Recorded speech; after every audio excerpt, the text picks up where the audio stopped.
আসসালামু আলাইকুম dear viewers, welcome jobs and career চ্যানেলে। দেশের বাইরে যেখানে বসে আজকের ভিডিও দেখছেন সবাইকে জানাচ্ছি সাদর সম্ভাষণ। আজকে বাংলাদেশ আর্মির আরও একটি নতুন জব সার্কুলার নিয়ে আপনাদের সঙ্গে হাজির হয়েছি। তো বাংলাদেশ আর্মিতে যারা মেডিকেল স্টুডেন্ট রয়েছেন, যারা মেডিকেল স্টুডেন্ট হিসেবে বা মেডিকেল কোরে আর্মিতে যোগদান করতে চাচ্ছেন, তো তাদের জন্য আজকে ভিডিওটি একটি মস্ত বড় নিয়োগ বিজ্ঞপ্তি নিয়ে এসছে। বাংলাদেশ আর্মি 2024-এ আবারও মেডিকেল কোরে যোগদান করতে পারেন। তো কারা কারা আবেদন করতে পারবেন, কখন আবেদন করতে পারবেন, তাদের বয়স সীমা কী কী যোগ্যতা, কোথায় আবেদন করতে হবে, কীভাবে করবেন, এই সমস্ত ডিটেলসে আজকের ভিডিওটি আপনাদের সঙ্গে আলোচনা করব। তবে তার পূর্বে আপনাদের সঙ্গে অনুরোধ করছি জবস অ্যান্ড ক্যারিয়ার চ্যানেলটি সাবস্ক্রাইব করে পাশে থাকা বেল আইকনে ক্লিক করে দেবেন, যেন পরবর্তী ভিডিও নোটিফিকেশন আপনাদের কাছে চলে যায়। দেশি বিদেশি মাইগ্রেশন, জবস এবং ক্যারিয়ার রিলেটেড নিউজ সবার আগে পেতে আপডেট সঙ্গে থাকুন জবস অ্যান্ড ক্যারিয়ার চ্যানেল। তো চলে যাচ্ছি মূল ভিডিওতে। ভিডিওর শুরুতে যেটা বলছিলাম যে বাংলাদেশ আর্মির মেডিকেল কোরের 84th AMC army medical corps male এবং ফিমেল উভয়ই কিন্তু আবেদন করতে পারবেন। নতুন নিয়োগ বিজ্ঞপ্তি দেওয়া হয়েছে বাংলাদেশ মেডিকেল কোর AMC। এখানে আবেদনের সময়সীমা যেটা দেখা যাচ্ছে যে 12ই জুলাই 2024 হতে 17ই আগস্ট 2024 পর্যন্ত আপনারা আবেদন করতে পারবেন। মেল এবং ফিমেল মানে পুরুষ এবং মেয়ে উভয়ই কিন্তু আবেদন করতে পারবেন। আবেদন করতে হলে যা যা করতে হবে, এখানে একটি ফিজ আপনাদেরকে জমা দিতে হবে, সেটা হচ্ছিল 2000 টাকা, যেটা অফেরতযোগ্য। ফিটা আমার কাছে অত্যন্ত বেশি মনে হচ্ছে, যেহেতু সরকারি একটি জব সার্কুলার এবং এখানে 2000 টাকার ফি হয়তো অনেকের পক্ষেই মেনটেন করা অনেক কঠিন, স্পেশালি যারা স্টুডেন্ট রয়েছেন তাদের অনেক পিতামাতার জন্য কিন্তু অনেক কঠিন হয়ে যায়। আমি আশা করব বাংলাদেশ সেনাবাহিনী সহ সরকারকে এই বিষয়গুলো একটু যত্নশীল হওয়ার জন্য, যেন এই ফিগুলো আর একটু সহনশীল করা হয়। এরপর যদি আমরা চলে আসি যে বয়স সীমা, বয়স সীমা ছিল 1 জানুয়ারি 2025 তারিখে অনূর্ধ্ব 28 বছর, অর্থাৎ আপনার 2025 সালের 1 জানুয়ারি পর্যন্ত আপনার 28 বছর বয়স থাকতে হবে। এর উপরে হয়ে গেলে কিন্তু আপনারা ডিসকোয়ালিফাইড হয়ে যাবেন।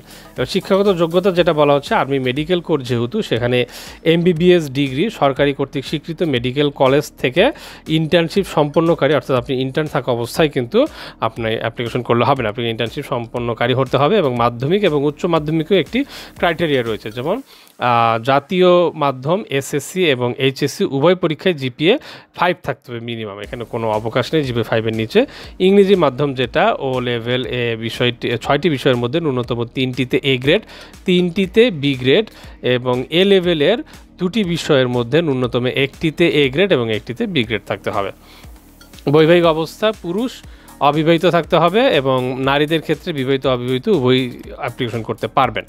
এবং শারীরিক যোগ্যতা যেটা রয়েছে, উচ্চতা আপনার 5 ফুট 4 ইঞ্চি পুরুষদের জন্য এবং মহিলাদের জন্য 5 ফুট 1 ইঞ্চি, এবং ওজন পুরুষদের জন্য 57 কিলোগ্রাম বা 126 পাউন্ড এবং মহিলাদের জন্য 49 কিলোগ্রাম বা 149 পাউন্ড। এবং বুকের ব্যাস যেটা বলা হচ্ছে, স্বাভাবিক অবস্থায় পুরুষদের জন্য 30 ইঞ্চি এবং প্রসারণ অবস্থায় 32 ইঞ্চি, মানে আপনি বুক ভরে যখন নিঃশ্বাস নেওয়ার বুকটা ফুলে যাবে সেটাকে কিন্তু বুকের প্রসারণ বোঝাচ্ছে। এবং মহিলাদের বা নারীদের ক্ষেত্রে সেটা হচ্ছিল স্বাভাবিক অবস্থায় 28 ইঞ্চি, প্রসারণ অবস্থায় 30 ইঞ্চি, অর্থাৎ স্বাভাবিকের থেকে দুজনের ক্ষেত্রে 2 ইঞ্চি করে বেশি। এবং উচ্চতা এবং বয়স অনুসারে যে আপনি যে ডিক্লারেশনটা দিবেন, সেটা যদি আপনার সেখানে যে একটা মেডিকেল টেস্ট হবে সেখানে যদি আপনার সেটা ভুল প্রমাণিত হয়, তাহলে আপনি কিন্তু ডিসকোয়ালিফাইড হয়ে যাবেন। জাতীয়তা জন্মসূত্রে বাংলাদেশি নাগরিক হতে হবে, কোনো দ্বৈত নাগরিকত্ব অ্যাপ্লিকেশন করতে পারবেন না। কী কী অযোগ্যতা রয়েছে, কী কী কারণে আপনারা সেখানে অ্যাপ্লিকেশন করতে পারবেন না বা ডিসকোয়ালিফাইড হয়ে যাবেন বা অ্যাপ্লিকেশন করার সুযোগ নেই, সেটা চলে সেনাবাহিনী, নৌবাহিনী, বিমান বাহিনী অথবা যে কোনো সরকারি চাকরি হতে অপসারিত বা বরখাস্ত হয়েছে নিতু পূর্বে এরকম কেউ। তারপর আপনার সেনাবাহিনীর ISSB কর্তৃক 2 বছর বা স্ক্রিড আউট প্রত্যাখ্যান, বা আপনি 2বার প্রত্যাখ্যাত হয়েছেন, একবার স্ক্রিড আউট বা একবার প্রত্যাখ্যান হলে আবেদন করা যাবে, বা 2বার হলে করা যাবে না। তবে 5 বছর পূর্বে বা 2 বছর 2বার স্ক্রিড আউট বা প্রত্যাখ্যান প্রার্থীরাও আবেদন করতে পারবেন। মানে আপনি অলরেডি প্রত্যাখ্যাত হয়ে গিয়েছেন, তারপর 5 বছর অতিবাহিত হয়েছে, এখন কিন্তু আপনি আবেদন করতে পারেন এবং আপনার বয়স সীমা কিন্তু মিট করতে হবে, এটা মাথায় রাখতে হবে। চোখের একটি দৃষ্টিসীমা এখানে বলা রয়েছে, সেটা আপনারা একটু দেখে নেবেন, আর ডিটেলস আমি যাচ্ছি না। সেনাবাহিনী, নৌবাহিনীর আপিল মেডিকেল কোর অযোগ্য বিবেচিত হলে এই যে আপনি যে মেডিকেল টেস্টটা হবে সেখানে যদি অযোগ্য হন, তাহলেও কিন্তু আপনারা ডিসকোয়ালিফাইড হয়ে যাবেন। তো এই রেকর্ডগুলোর পাশাপাশি এখন আপনাদেরকে কীভাবে অ্যাপ্লিকেশনটা বা লিখিত পরীক্ষা থাকবে, সেখানে লিখিত পরীক্ষা আপনার আগামী 23 আগস্ট 9 ঘটিকা অনুষ্ঠিত হবে।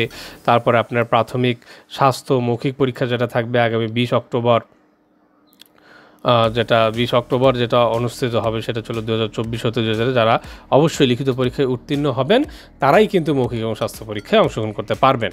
এরপর রয়েছে আপনার আইএসএসবি পরীক্ষা, যারা লিখিত পরীক্ষায়, মৌখিক পরীক্ষায়, স্বাস্থ্য পরীক্ষায় উত্তীর্ণ হয়ে আসবেন তারা কিন্তু আইএসএসবি পরীক্ষায় অংশগ্রহণ করতে পারবেন। এছাড়াও চূড়ান্ত নির্বাচন ও যোগাযোগ নির্বাচনের পরবর্তীতে যেটা বলা যায় সেটা আইএসএসবি গ্রিড কার্ডের মেয়াদ 1 বছর 365 দিন বলবৎ থাকবে। তো এই নিয়মগুলো এখানে উল্লেখ করা হয়েছে। তো এটা হচ্ছিল আপনার বাংলাদেশ আর্মির মেডিকেল কোরে নারী পুরুষ উভয়ে আবেদন করতে পারবেন। তো তার একটি ডিটেলস আবেদন এখানে আপনাদেরকে দেখালাম। তো আবেদনটি একেবারে নতুন। তো আপনারা যারা আবেদন করতে ইচ্ছুক, বাংলাদেশ আর্মিতে মেডিকেল করে যোগদান করতে ইচ্ছুক, যারা ডাক্তারি পড়ছেন তাদের জন্য সুবর্ণ সুযোগ। তো আর দেরি নয়, অ্যাপ্লিকেশন করে ফেলুন, যোগদান করুন বাংলাদেশ আর্মির মেডিকেল করে এবং একটি প্রাইডফুল লাইফ লিড করুন। বাংলাদেশ আর্মির একটি বাংলাদেশের দেশ সেবায় উদ্বুদ্ধ হয়ে দেশের জন্য কাজ করার একটি ব্যাপক এবং মহৎ একটি কাজে সংযুক্ত হতে পারেন এবং একটা ব্রাইট ফিউচার এবং ব্রাইট প্রসপেক্ট আপনি কিন্তু এখান থেকে পেতে পারেন। সো এই ছিল আজকের ভিডিওটি কেমন লাগলো কমেন্ট বক্সে কমেন্ট করে জানান।